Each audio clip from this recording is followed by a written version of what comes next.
Hello les amis, j'espère que vous allez tous très très bien. Moi ça va bien, merci. On se retrouve aujourd'hui sur, comme vous pouvez le voir, toujours ici sur la BMW R1200 RT.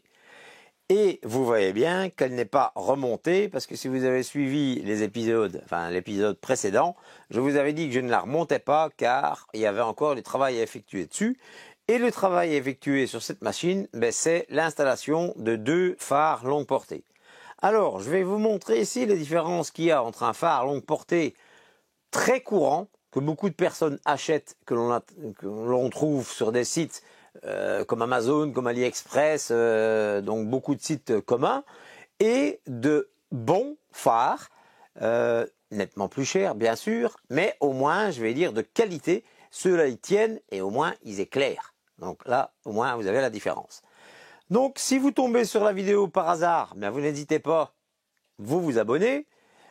Le petit pouce bleu qui fait toujours grandement plaisir. N'oubliez pas non plus la petite cloche pour être prévenu des vidéos à venir. Vous gardez dans le coin de votre PC la vidéo pour un ami à vous ou pour vous-même si vous avez la même machine. Vous nous rejoignez sur les réseaux sociaux, sur Facebook. Nous avons un groupe Facebook et nous avons un groupe de discussion pour discuter de tout ce qui est problème mécanique. Je vais y arriver, je patine. Et nous avons également une page Instagram. Donc voilà. Donc si vous avez des questions, vous n'hésitez pas. Vous posez toutes vos questions de préférence sur le groupe Facebook. C'est fait pour ça d'ailleurs, sur le groupe de discussion. Au moins comme ça la communauté, moi-même, on a plus facile pour vous répondre. Et on essaiera toujours de faire, dans les moyens du possible, le plus rapidement possible. Voilà. Je pense que tout est dit. Et sans plus attendre, on va s'y mettre. Je vais vous montrer déjà un petit peu les différences qu'il y a entre un phare. Oups, j'ai eu peur. Entre un phare et un autre phare, comme je vous ai parlé. Et après, on va passer au comment installer ça sur cette moto. Allez, c'est parti. Go!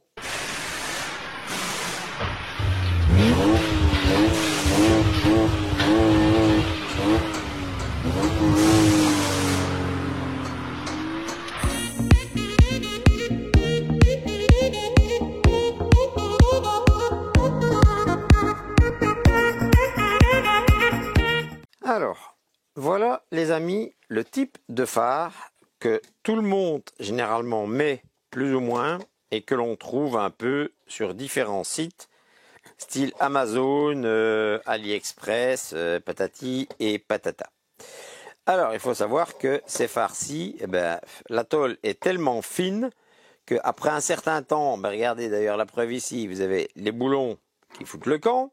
Mais vous avez surtout, c'est les pattes de fixation qui se cassent. Donc qui se cassent complètement en deux. Je cherche ici parce que je sais qu'il y en a un ici qui est fendu, qui est complètement cassé en deux. Et un ami à moi aussi d'ailleurs, que je salue d'ailleurs au passage, Richard, mon ami Richard, qui a eu la même farce, qui a eu sa patte ici qui s'est cassée en deux. Donc, moi personnellement, je vous déconseille ce genre de phare parce que en plus, si vous regardez, vous voyez que c'est bombé. Donc en fait, c'est pas prévu parce à chaque fois il est marqué phare longue portée, mais non, du tout. Ça, ce ne sont pas des phares longue portée, ce sont des phares anti-brouillard.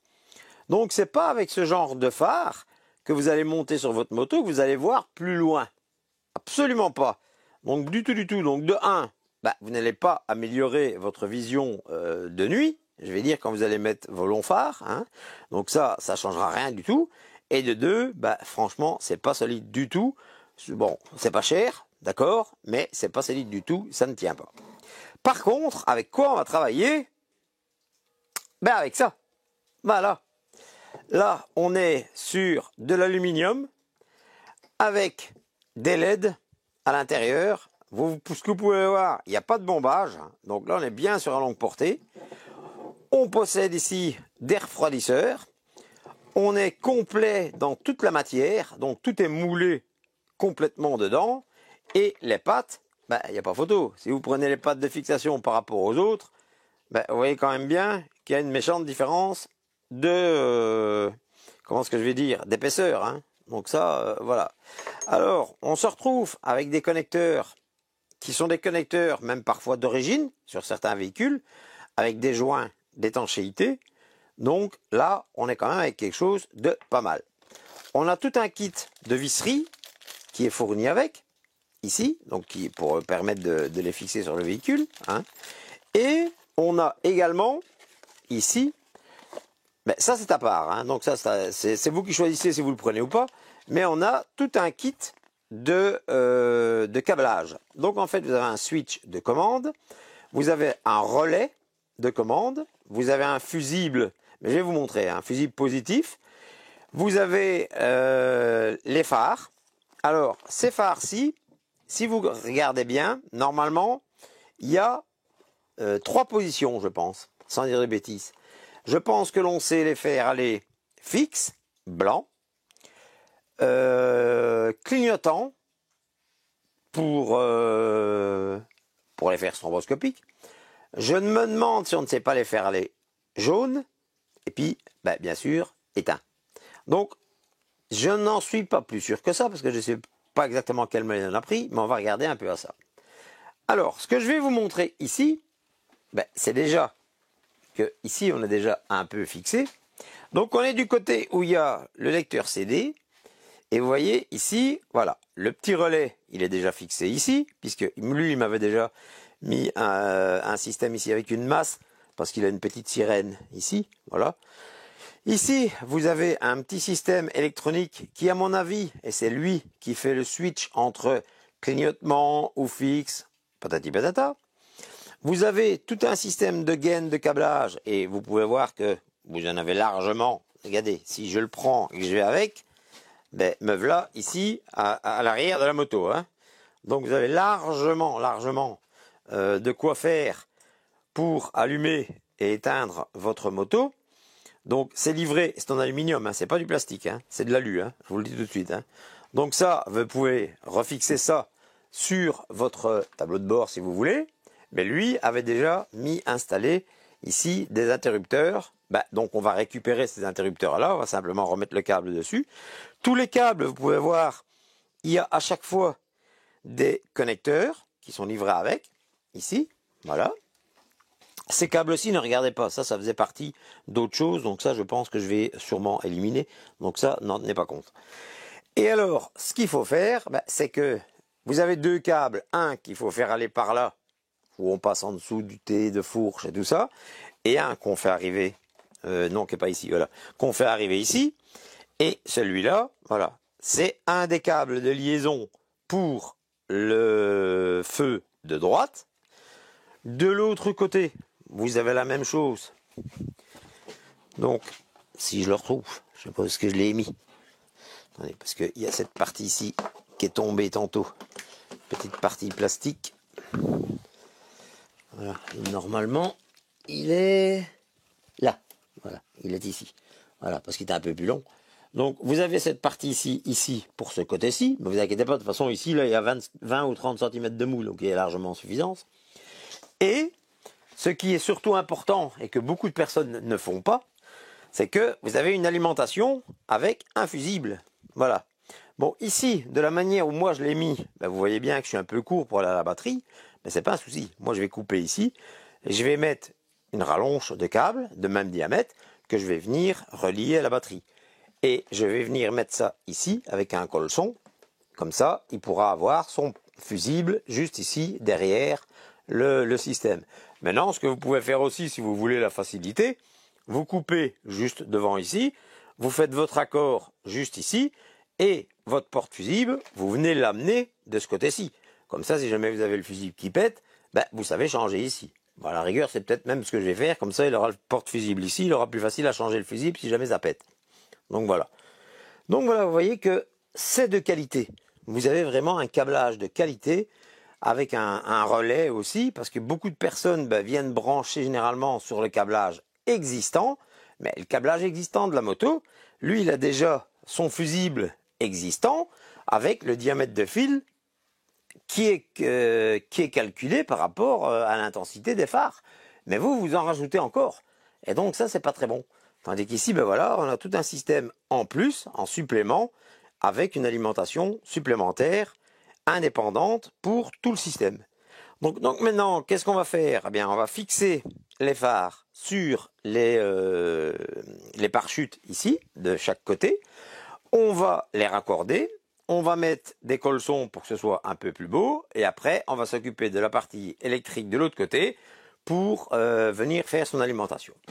Voilà. Donc, on va s'occuper de la fixation de ces deux parties ici. Et après, on regardera pour le fonctionnement. Allez, à tout de suite. Voilà. Alors, les amis, j'ai raccordé les phares comme ça en volant. J'ai mis le plus et le moins. Et je vais vous montrer un petit peu ce que ça donne. Déjà de 1, point de vue puissance. Hein. Donc, ce que je vais faire, je vais même éteindre. Je vais éteindre la grosse lumière. Parce que, évidemment, vous allez me dire, si on utilise des phares, ben, c'est pour la nuit, c'est pas pour la journée. Hein. Donc ici, j'ai laissé simplement un petit faisceau. Voilà. Et je vais vous montrer les 3 fonctions que je vous disais. Donc en fait, il faut simplement, c'est faire basculer 3 fois différemment le switch pour voir ce qu'il en est. Donc, premier passage. Ça, ce sont les longues portées. Vous pouvez déjà voir. Et là, l'objectif, il n'est pas en face. Hein. Les phares sont dirigés vers le bas. Hein. Donc, ils ne sont pas en pleine face. Hein. Là, si je vous en prends un et que je vous le dirige en plein objectif, voilà, vous voyez un petit peu la différence. Hein. Là, c'est méchant. Hein. Voilà, donc ça c'est fonction 1. Fonction 2. Voilà, donc là, si vous faites par exemple du capitaine de route et que vous êtes en train de remonter, ben ça peut être très très très intéressant. Vous voyez, c'est du stromboscopique aléatoire, droite-gauche. Maintenant, fonction 3. Là, c'est du stromboscopique des deux côtés permanent. Et si je fais la fonction 4, donc je vais revenir de nouveau à la fonction 1 en longue portée. Voilà. Donc vous voyez que c'est vraiment, vraiment, vraiment pas mal. Alors, ce que je conseille, mais là je vais rallumer. Ce que je conseille, c'est de brancher vos phares, comme ça, avec les fils, hein, et de remonter vos carénages. Pourquoi? Parce que tout simplement, ici, vous ne savez pas exactement où vous allez les placer. Peut-être me mettre de l'autre côté, vous allez peut-être mieux me voir. Voilà, ici, vous n'allez peut-être pas savoir où les placer exactement, parce que votre carénage, vous ne savez pas jusqu'à quelle distance il vient, ici. Donc, on va d'abord remonter la partie carénage, hein, et après, on regardera où on va venir fixer ça. Ne me les fixez surtout pas ici, parce que sinon, à ce moment-là, l'utilité du pare-chute, il ne sert plus à rien. Parce que le pare-chute, il sert justement que si votre moto, elle tombe, que ça tombe là-dessus, et nulle part d'autre. Si vous mettez votre phare là, c'est sûr et certain qu'il n'y a plus de phare. Hein. Donc, il devrait être fixé ici quelque part. Donc ça, on va regarder après. On va déjà regarder pour essayer de fixer avec des colsons le passage de câble comme je l'ai fait passer ici. Mais cette partie-ci, ici, ça, on va la laisser mobile et on la fixera avec des colsons juste après quand le carénage sera remis. Voilà. Donc ici, je vais la redescendre, je vais remettre le carénage. Pour ça, je ne vais pas filmer parce que je vous l'ai expliqué plus ou moins déjà lors de démontage. Et il y a des milliers de tutos qui expliquent comment on démonte le carénage d'une RT. Et je pense même que dans la doc technique d'origine, je pense que c'est déjà même monté dessus. Allez, à tout de suite les amis. Voilà les amis, qu'est-ce que ça donne quand c'est monté de ce côté-ci? Évidemment, il n'est pas réglé en hauteur encore. Hein. Voilà, ici, donc le carénage, ce côté-ci, est en partie remis. Et alors, ici, côté alimentation, eh bien, j'ai fait venir donc une gaine qui arrive ici. Et le porte-fusible, il est ici. Donc comme ça, il a facilité d'accès pour tout son système. Alors, il ne restera plus qu'à remettre cette partie-ci, mettre le système donc d'interrupteur et faire la même chose de l'autre côté. Donc voilà. Donc tout est colsonné partout, bien tout le long. Hein. Même ici, vous voyez, voilà, pas hésiter, mettre des petits colsons un petit peu partout. Sous gaine, c'est préféré. Pourquoi? Parce qu'avec la vibration de la moto, un câble seul peut toujours s'user et à la rigueur après venir toucher et faire un court-circuit, tandis que sous gaine, là, il n'y a pas de problème. Voilà. Donc voilà ce que ça donne. Comme ça, vu d'ici et vu d'ici. Comme ça. Ça, on verra un petit peu mieux quand tout sera remonté et que j'essaierai de les régler un peu contre le mur en visualisant le mur et je vous montrerai un petit peu ce que ça donne. Allez, à tantôt. Ah ben voilà les amis, la moto est complètement remontée. Il me reste ici une petite bobine de fil de soudure. Parce que vous aurez remarqué que moi, j'utilise pas de raccord rapide, tous les fils sont soudés. Et donc voilà, ben, qu'est-ce que ça donne? Voilà ici, longue portée. Effet stroboscopique. Voilà, aléatoire. Et stroboscopique, les deux en même temps. Vous voyez que ça fait mal aux yeux quand même. Hein. Si je mets longue portée, ça fait quand même très mal. Et là, la moto n'est pas allumée. Parce que si je vous allume la moto en plus,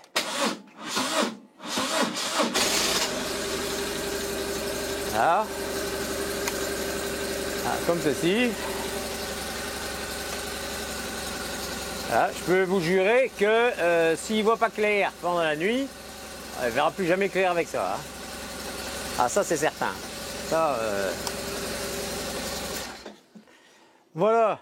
Mais comme ça, vous avez vu un petit peu le montage de longue portée. On passe au débrief tout de suite. Ben voilà les amis, cette petite vidéo est terminée. Bon, il n'y a pas eu grand chose, mais ça peut être très utile pour certaines personnes de savoir comment positionner les phares, par exemple, voilà ici, les longues portées, savoir où passer les fils. Alors, moi je préconise toujours de la soudure avec de la gaine thermo. Et vous achetez de la toile isolante, mais c'est de la toile isolante feutrée. C'est la même toile isolante que vous pouvez trouver que l'on utilise dans les voitures en fait. Et que dès que vous venez refaire un tour dessus, ben en fait le scotch il s'auto-agrippe de lui-même. Donc ça, et après quand c'est vraiment mis, vous savez plus la retirer du tout. C'est pas comme un scotch normal qui avec la chaleur il va se détacher du tout. Donc moi c'est toujours ce que j'utilise et de la gaine spiralée que vous avez vu aussi. Toujours mettre les câbles sous gaine, ça chez moi c'est d'office, parce qu'avec l'usure on ne sait jamais, il suffit ou alors un fil qui se coince et à l'usure bah, ça va venir toucher et hop ça y est vous risquez d'avoir le feu à la machine. Alors que quelques euros en plus pour une gaine spiralée, ça vaut pas grand chose mais ça sécurise, c'est sûr et certain. Mais voilà les amis, ben j'espérais que cette vidéo vous a plu. N'hésitez pas, si vous tombez la première fois sur la chaîne, n'hésitez pas, cliquez sur le petit bouton s'abonner, sur la petite cloche toujours pour être prévenu des vidéos à venir. Le petit pouce bleu surtout qui fait grandement plaisir et qui sert au référencement de la chaîne sur YouTube. Je vous en remercie d'ailleurs, ici on est passé les 7000 maintenant. Et je me rappelle encore, moi qui paniquais tout au début pour essayer d'avoir mes 1000 premiers abonnés. Et maintenant, on est plus de 7000. Et ça, grâce à vous, je vous en remercie 1 million de fois. Voilà les amis, donc rendez-vous pour une prochaine vidéo bientôt, tous les dimanches, comme d'habitude. Allez, salut, salut!